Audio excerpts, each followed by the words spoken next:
With the savings she had accumulated and the knowledge she had gained from years of working alongside her father, she founded STELLA Ventures, a small tech company focused on renewable energy and digital finance. The early days were challenging. Starting a business in Lagos was no small feat, and Stella faced numerous obstacles, from securing funding to navigating the complexities of Nigerian bureaucracy. But Stella was not one to give up easily. She worked tirelessly, leveraging the relationships she had built over the years to secure contracts and partnerships. Her company started small, but it grew steadily.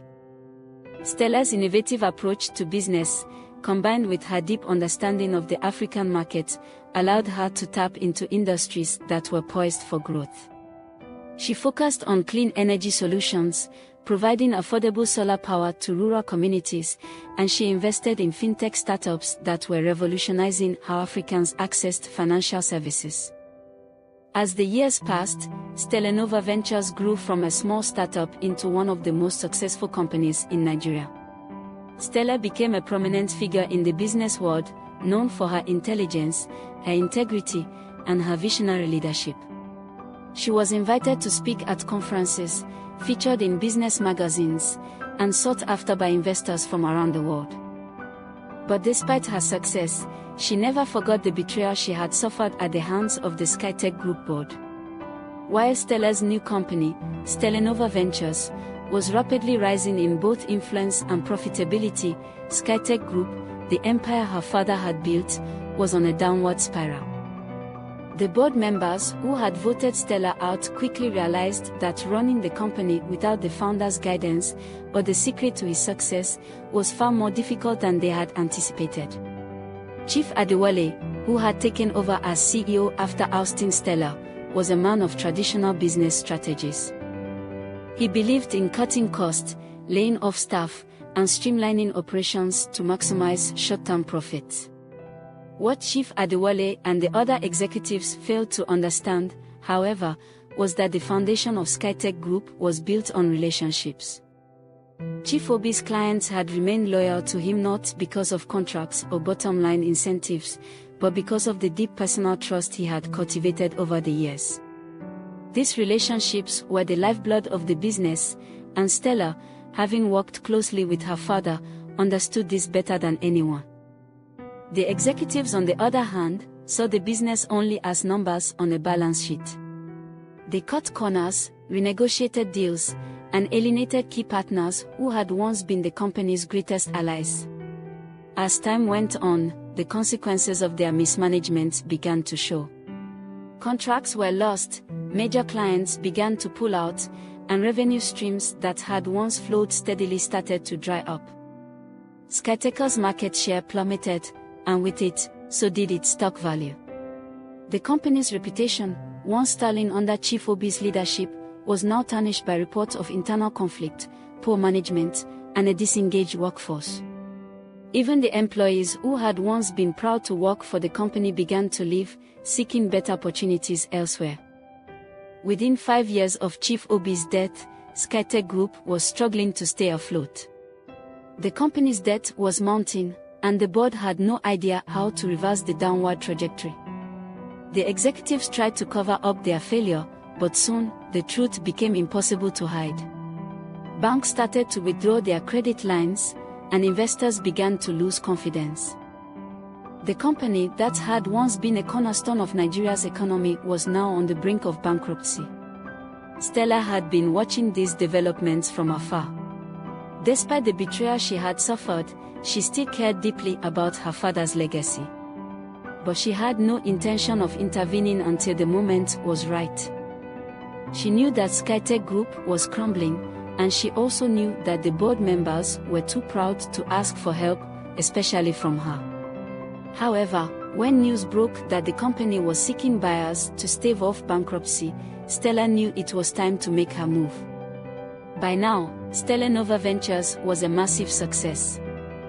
Over the past decade, Stella had built it into a powerhouse in the renewable energy sector, with operations spanning across Africa and beyond. Her reputation as a visionary leader had grown, and she had proven, time and again, that her business acumen was unmatched. Investors clamored to work with her, and her company's profitability was increasing. She had the capital, the knowledge, and the determination to buy back Skytech Group, the very company she had been forced out of all those years ago. When Stella made a formal proposal to buy Skytech Group, the board was desperate enough to listen. They knew they had no other options. Many of the executives who had once voted her out were no longer with the company, having resigned or been ousted in the face of the financial crisis. Chief Adewale, now a shell of his former self, had no choice but to entertain her offer. Stella, however, did not approach the negotiation with vengeance in mind. She saw it as an opportunity to restore her father's legacy and merge Skytech with STELLA Ventures, the company she had built from the scratch. The negotiations were swift, and in a matter of weeks, Stella became the new owner of Skytech Group. It was a moment of triumph, not just for her, but for everyone who had doubted her ability to succeed. The very people who had dismissed her because of her gender were now powerless as she reclaimed control of the company that was rightfully hers. But Stella was not interested in bragging. Her focus was on rebuilding what had been broken. Once the acquisition was complete, Stella wasted no time restructuring the company. She merged Skytech Group with her own company, creating STELLA Global Ventures, a multi-billion-dollar conglomerate with interest in renewable energy, technology, and finance. This new entity combined the best of both companies, STELLA Ventures' forward-thinking approach with the historic legacy of Skytech Group. It was an empire that not only honored her father's memory but also reflected Stella's vision for the future. Stella implemented sweeping changes within the organization. She brought in new leadership, diversified the board, and focused on creating a culture of innovation and inclusion. She knew that to compete in the modern business world, STELLA Global Ventures had to be agile, tech-savvy, and socially responsible. She re-established relationships with clients who had once been loyal to her father, assuring them that the new company would operate with the same integrity and trust that had defined Skytech Group in its heyday. Under Stella's leadership, the company flourished once again.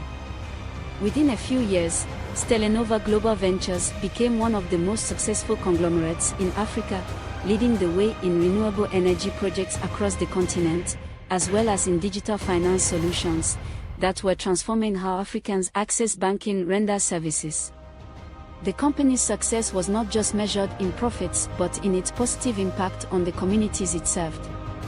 Stella made it a priority to invest in education, infrastructure, and healthcare initiatives across Nigeria, ensuring that the company gave back to the people. Stella's journey from betrayal to triumph became a source of inspiration for many, especially young women across Africa. In an industry still dominated by men, she had shattered the glass ceiling and proven that gender was not a barrier to success. Her story was not just about reclaiming what was hers, it was about creating something even greater. She had built her own empire on her own terms, and in doing so, she had paved the way for future generations of women to rise in the business world. In recognition of her achievements, Stella received numerous awards and accolades, both in Nigeria and internationally. She was named one of Forbes' most powerful women in Africa, and her company was listed among the top 100 most innovative firms in the world. But more than the accolades, what mattered to Stella was the impact she was making.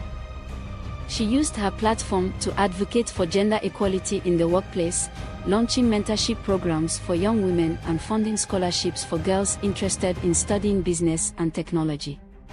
Stella's story also served as a powerful reminder of the importance of resilience and persistence. She had faced tremendous adversity, losing her mother at birth, betrayed by those who were supposed to protect her, and underestimated because of her gender. But through it all, she had remained focused on her goals. She had learned from her father that success was not just about money but about relationships, trust, and integrity. She had used those lessons to build a business empire that was not just successful but also sustainable and ethical. Years later, As Stella stood on the balcony of her Lagos penthouse, overlooking the city that had shaped her, she reflected on the journey that had brought her here. She thought of her father, Chief Obi, and the legacy he had left behind. She thought of the lessons he had taught her about business, life, and leadership. Most of all, she thought about the importance of perseverance in the face of adversity. Her story was not just about reclaiming what was stolen from her, it was about creating something even greater than what existed before. In the end, Stella had not just taken back her father's company, she had built a new legacy that was entirely her own. As she watched the sun set over the Lagos skyline, Stella knew that her journey was far from over. She was just getting started. The world had underestimated her once. It would not do so again.